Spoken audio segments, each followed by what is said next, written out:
अस्सलाम वालेकुम नाज़रीन, प्रोग्राम विजन पर राजा आतिफ जुल्फ़कार के साथ आपकी खिदमत में हाज़िर हूँ। लें जी, पिंडी हो गया है नाराज़ शहबाज शरीफ से और बिलावल भुट्टो ज़रदारी से, जबकि पीटीआई के ओवरसीज़ यूट्यूबर्स में शुरू हो गई है डॉग फाइट। और ये डॉग फाइट हुई है ऑपरेशन गोल्ड स्मिथ के तहत मिलने वाले डॉलर्स की तकसीम के नतीजे में। बहुत दिलचस्प मालूमात हैं, ये आपके साथ शेयर करूँगा। और आज का दिन भी बड़ा इम्पॉर्टेंट है, और क्यों इम्पॉर्टेंट है ये भी शेयर करूँगा।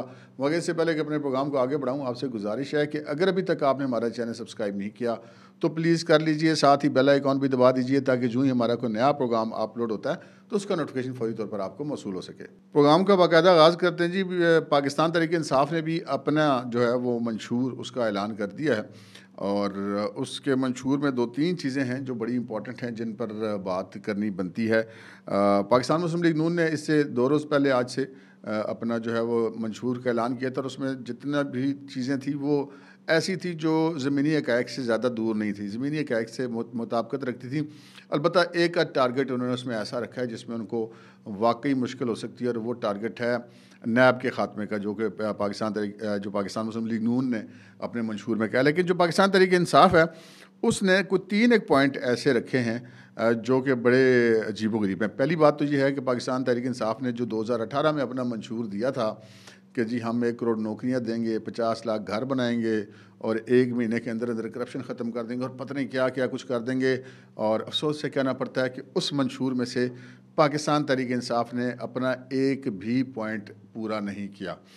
जबकि अगर इसके मुकाबले में मुस्लिम लीग नून ने जो 2013 में मंशूर दिया था, तो 2018 में उस मंशूर की तमाम जो उसमें वादे किए गए थे वो पूरे कर दिए गए थे, जो आज की सियासत में बहरहाल बड़ी मुश्किल बात होती है। तो पाकिस्तान तहरीक इंसाफ के जो अब उसको हम मतनाज़ा या मुबैना चेयरमैन ही कहेंगे, क्योंकि अदालत ने तो सुप्रीम कोर्ट तक तो वो काबिल कबूल नहीं हुए उनके इलेक्शन, जो इंटर पार्टी इलेक्शन जिसके नतीजे में बैरिस्टर गौहर जो है वो चेयरमैन बनाए गए थे। लेकिन बहरहाल पार्टी कहती थी साढ़ा चेयरमैन हुई थे सानू की। तो बैरिस्टर गौहर ने जो प्रेस कॉन्फ्रेंस की है गुज़श्ता रोज़, उसमें अपने मंशूर का जो उन्होंने ऐलान किया, उसमें एक तो उन्होंने ये कहा कि जी हमारे मंशूर में ये होगा कि जी जो वज़ीर आज़म है वो बराह रास्त अवाम मुंतखब करें। अब ये एक अजीब सी बात है, मतलब आधा तीतर और आधा बटेर, कि ये कैसे हो सकता है कि एक तरफ आपकी पार्लियामेंट भी चल रही हो, दूसरी तरफ वज़ीर आज़म बराह रास्त पब्लिक मुंतखब कर रही हो। तो ये एक नई शक्ल आप कह सकते हैं कि सदारती निज़ाम की ऐसी होती है जिसमें बराह रास्त इंतखाब होता है। तो ये सदारती निज़ाम वाला तजर्बा पाकिस्तान में पहले भी 3-4 दफ़ा नाकाम हो चुका है। तो अब पीटीआई ये पता नहीं क्यों तजर्बा करना चाहती है। बहरहाल उनकी मर्ज़ी है, लेकिन उसके साथ वो बड़ी अजीब मलगूबा सी बात की कि एक तरफ तो पीएम बराह रास्त जो वो मुंतखब हम करवाएंगे, दूसरा ये है कि 50% सेनेटर जो हैं वो बराह रास्त होंगे, बाकी 50% फिर क्यों नहीं होंगे। मतलब ये भी बड़ी अजीब सी बात है। फिर उन्होंने कहा कि जी हम ये करेंगे कि जो कौमी असम्बली की मुद्दत है वो 4 साल होगी, और सेनेट की मुद्दत जो है वो 6 साल से कम करके 5 साल की जाएगी। जबकि कौमी असम्बली की मुद्दत जो है वो इस वक्त 5 साल है, तो उसको कह रहे हैं कम करके 4 साल बनेंगे। तो ये भी उनकी हुकूमत थी, तो उसमें इस ज़मन में तो उन्होंने कोई पेशरफ नहीं की। लेकिन ये जो तीनों चारों चीज़ें हैं, ये मतलब मेरी नज़र में कम अज़ कम काबिल अमल नहीं है, क्योंकि एक सिस्टम है, वो सिस्टम है पाकिस्तान में पार्लिमानी जमहूरियत का, वो चल रहा है। उस सिस्टम को तब्दील करने के लिए आपको 2/3 अक्सरियत चाहिए कि आप आइन में तब्दीली करके पूरा सिस्टम सदारती निज़ाम, या पीएम का लफ्ज़ इस्तेमाल कर लें, सदारती निज़ाम ही होगा अमलन। तो उस तरह करना उनके लिए मुमकिन नहीं है, क्योंकि ग्राउंड पे सूरत हाल है कि पाकिस्तान तहरीक इंसाफ का उम्मीदवार जो है वो तलाश करने पर भी इस इंतखाबी मुहिम में किसी को मिल नहीं रहा। अच्छा, ये तो उन्होंने अपने मंशूर का ऐलान किया। फिर गुज़श्ता रोज़ जो है वो एक जलसा किया गया, और वो जलसा था मुस्लिम लीग नून का, जो सियालकोट में किया गया। इस जलसे की ख़ास बात ये थी कि इसमें पाकिस्तान मुस्लिम लीग नून के तीनों बड़े नाम एक ही वक्त में उस जलसे में मौजूद थे, जिसमें नवाज़ शरीफ, शहबाज शरीफ और मरीम नवाज़ शामिल थे।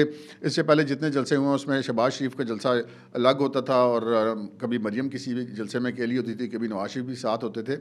तो ये तीनों जो हैं वो पहली बार किसी जलसे में इकट्ठे हुए थे, और ये सियालकोट में जलसा किया गया। और उसमें नवाज़ शरीफ ने जो है वो अपने मंशूर के बारे में बताया, और मरीम ने भी उससे खिताब किया, शहबाज शरीफ ने भी उससे खिताब किया। लेकिन इस जलसे में फिर एक बार जो है नवाज शरीफ साहब ने अपनी तकरीर मरीम से पहले रखी और सेकंड लास्ट मुकर्रर के तौर पे उन्होंने ख़ुद मरीम को स्टेज पर इनवाइट किया। और इससे पहले 2-3 दफ़ा उन्होंने इस तरह किया था, लेकिन उस वक्त शहबाज शरीफ मौजूद नहीं थे। अब उन्होंने शहबाज शरीफ की मौजूदगी में भी ऐसा किया है, जिससे एक चीज़ बड़ी वाज़ेह है कि नवाज शरीफ के बाद मुस्लिम लीग नून की क़यादत जो है वो मरीम नवाज़ के पास जाने वाली है। अच्छा जी, फिर एक मामला और हुआ और वो ये था कि इतवार के रोज़ जो गुज़श्ता रोज़ गुज़रा है, उसमें पाकिस्तान तहरीक इंसाफ ने एक कॉल दी हुई थी सड़कों पर निकलने के लिए, और इमरान खान ने जेल से 5-6 दिन पहले ये मैसेज भेजा था कि जी इतवार को जो उम्मीदवार सड़क पर नहीं होगा उसका हम टिकट कैंसिल कर देंगे। सबको निकलने के लिए कहा था। और फिर इसमें ज़रा ज़्यादा जान डालने के लिए इतवार से एक रोज़ पहले हफ्ते के दिन जो अलीमा खान है उन्होंने जेल से निकल कर बाहर गुफ्तगू की और कहा कि इमरान खान को ये सज़ाए मौत दे देंगे तो कल सारे बाहर निकलें। यानी कि उन्होंने ज़रा अपने जो फॉलोअर्स हैं उनको जज्बाती करने की कोशिश की। लेकिन अगर हम ये कहें कि ये कॉल नाकाम हो गई है तो ये बेजा नहीं होगा।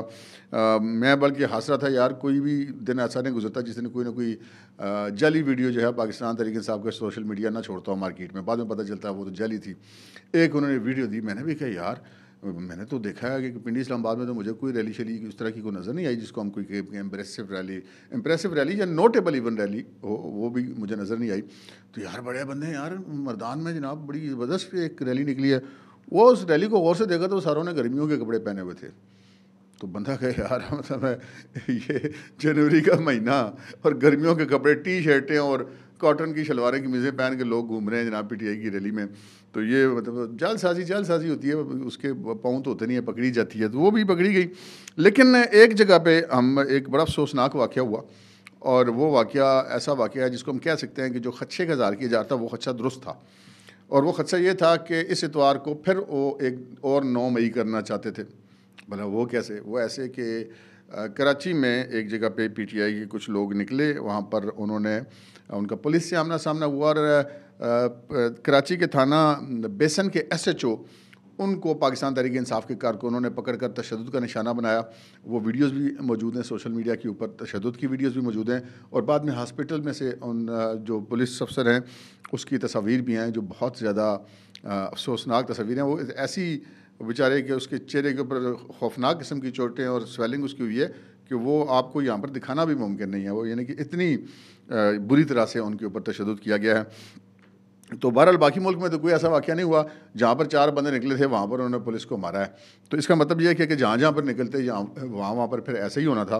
तो ये बहरहाल एक उनका जो कॉल थी वो सक्सेसफुल नहीं रही, और इस कॉल के सक्सेसफुल ना होने के बाद इस चीज़ का इम्कान बहुत ज़्यादा बढ़ गया है कि इमरान खान किसी भी वक्त जो है वो इलेक्शन के बाईकाट का ऐलान कर सकते हैं। अब आते हैं हम अपनी उस स्टोरी की तरफ जो हमने आपसे अर्ज़ की कि जी शहबाज शरीफ और बिलावल दोनों से पिंडी नाराज़ है। अब पिंडी से नाराज़गी से मतलब आप इसको ये ना समझ लेना कि हम कोई इस्टेब्लिशमेंट की बात कर रहे हैं या पाक फ़ौज की बात कर रहे हैं या मुक़्तदर हल्कों की बात कर रहे हैं, क्योंकि पिंडी से जो है वो एक ऐसा तासुर जाता है। उससे हमारी मुराद ये है कि जहाँ सियालकोट में मुस्लिम लीग नून ने बड़ा कामयाब जलसा किया, वहाँ पे हमने आपसे कल भी अर्ज़ की थी कि पिंडी में जो उनका जलसा था वो कतन उसको कामयाब जलसा नहीं कहा जा सकता। बहुत कमज़ोर जलसा था जो शहबाज शरीफ साहब ने जिसकी सदारत की जिस जलसे की जिसमें वो मेन मेहमान ख़ुसूसी थे। और उसके बाद जो है उन्होंने सेनेटर चौधरी तनवीर के घर जाके मुस्लिम लीग की पिंडी की क़यादत को तलब करके उनकी अच्छी खासी क्लास भी ली। पिंडी में बहुत ज़्यादा फटे जी मुस्लिम लीग नून के। हमने अगर आप मेरा जो पिछला व्लॉग था वो देखें जो कि कल दिन को इसी टाइम हमने पब्लिक किया था, उसमें मैंने पिंडी की मुस्लिम लीग के जितने ग्रुप्स हैं उन सब के बारे में बड़ी तफसील से बताया हुआ है।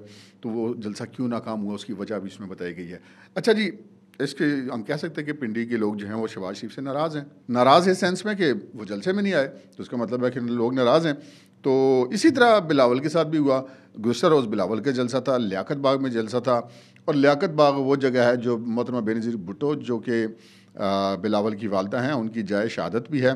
लेकिन अफसोस की बात यह है कि बिलावल का जो जलसा है वो भी कतन जिसे कहते हैं कि इम्प्रेसिव तो दूर की बात है, आप उसको काबिल कबूल भी नहीं कह सकते, नोटेबल भी नहीं कह सकते। बहुत कमज़ोर जलसा था। आप इतनी बड़ी पार्टी का चेयरमैन हो और आगे से आपने 2700 कुर्सियाँ लगाई हुई हों और वो भी जो है आधी खाली हों, तो बड़ी परेशान कुन ये सूरत हाल है। लेकिन यहाँ पर बिलावल भुट्टो को भी, पीपल्स पार्टी की क़यादत को भी और पीपल्स पार्टी पिंडी की क़यादत को भी ये देखना चाहिए था कि अब पीपल्स पार्टी की पंजाब के अंदर वो पोजीशन नहीं है, तो उनको सिर्फ उन्हीं जगहों पे जलसे करने चाहिए जहाँ पर उनकी पार्टी के चेयरमैन की जो है ना वो कुछ मतलब इज्जत रह जाए। अगर मैं होता तो मैं उनको ये मशवरा देता कि आप पिंडी शहर में जलसा ना करें। मैं उनको ये कहता जी आपने अगर पिंडी में जलसा करना है तो आप पिंडी की तहसील गुजर खान में जलसा करें, जहाँ से राजा परवेज़ अशरफ इलेक्शन लड़ते हैं, जहाँ पर राजा परवेज़ अशरफ की बड़ी अच्छी गुडविल है, लोगों के साथ उनका तल्लुक है, रख रखाव है, तो वहाँ पर एक नोटेबल ये जलसा कर सकते थे। और वहाँ के तहसील के जलसे में पिंडी शहर के जलसे से कम ज़्यादा लोग होने थे, इतना मुझे अंदाज़ा है। तो हम ये कह सकते हैं कि पिंडी जो है वो बिलावल और शहबाज शरीफ दोनों से नाराज़ है। अब पिंडी राज़ी किससे है, ये एक सवाल बनता है, क्योंकि नून लीग से भी नाराज़ है, बिलावल से भी नाराज़ है, पीटीआई तो यहाँ पर कहीं नज़र ही नहीं आती। तो शहर है ये इस्टेब्लिशमेंट का। आगे से फिर पता तो इलेक्शन के दिन ही चलेगा कि फिर यहाँ से वोट कौन लेकर जाता है। तो ये खबर थी। अच्छा, आते हैं हम अपनी दूसरी खबर की तरफ जो आगे आपने थंबनेल पे देखी। हमने आपको अपने पिछले व्लॉग्स में जो कुछ मैंने किए, कुछ सदीक साजिद साहब ने किए, आपको बताया था कि जमामा गोल्ड स्मिथ की निगरानी में एक ऑपरेशन गोल्ड स्मिथ जारी है, जिसमें जो दुनिया के बैनुल-अक़वामी मीडिया के 4-5 बड़े इदारों को खासी भारी पेमेंट्स की गई हैं, जिनमें न्यूयॉर्क टाइम्स और ये इस किस्म के इदारे शामिल हैं।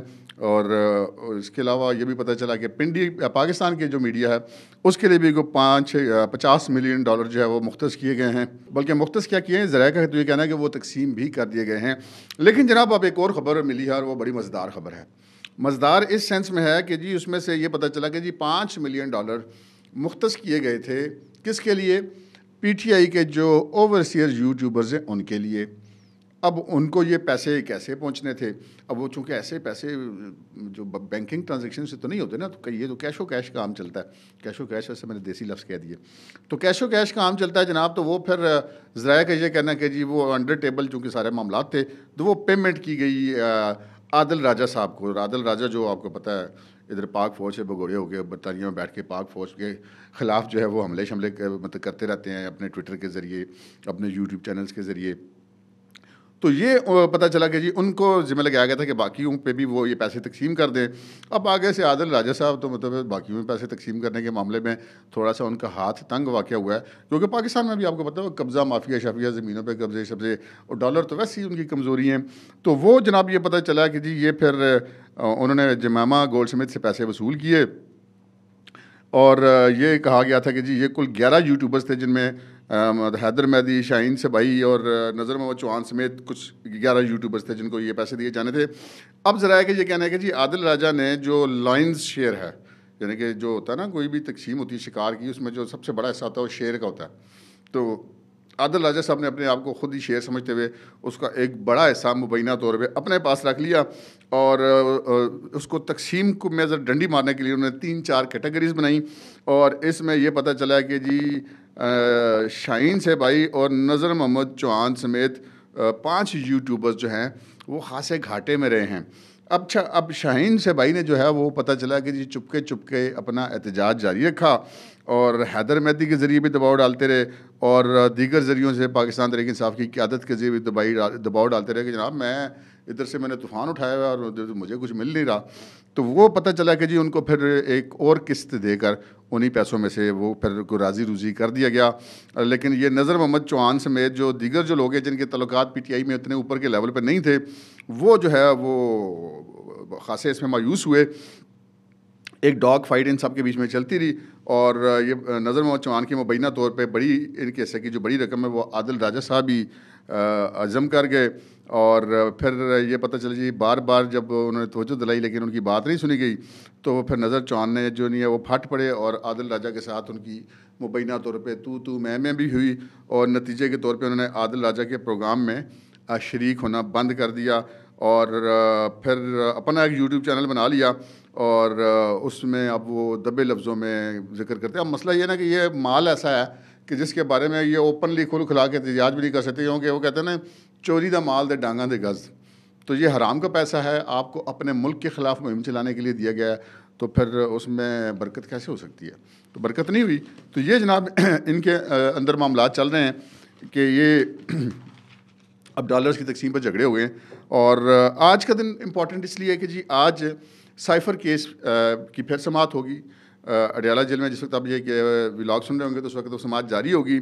और साइफ़र केस में जो 13 गवाह हैं उनकी ऊपर जरा मुकम्मल हो चुकी है। 3 गवाह ऐसे हैं जिन पे इमरान खान के जो मेन वकील हैं उन्होंने जरा की है, जबकि जो बाकी 12 हैं उनके ऊपर सरकारी वकला ने जरा की है। मतलब ये 13 और 3 16 में से तो अब 12 ये पता चला कि बाकी हैं।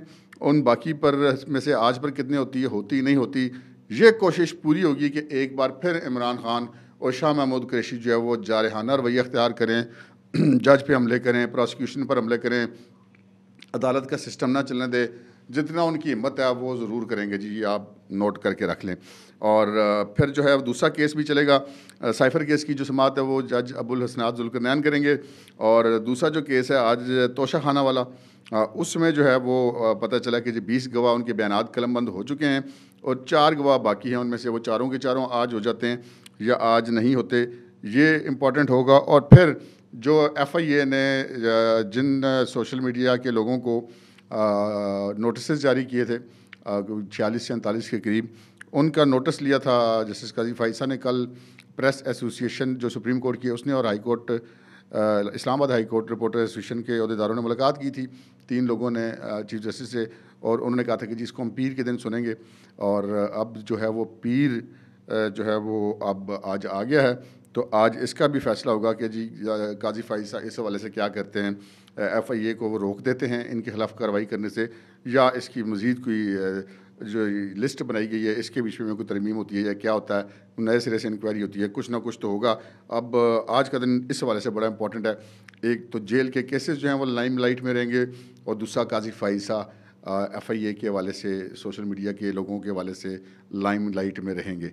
अब तक के लिए इतना ही, इजाज़त दीजिए। अल्लाह हाफ़िज़।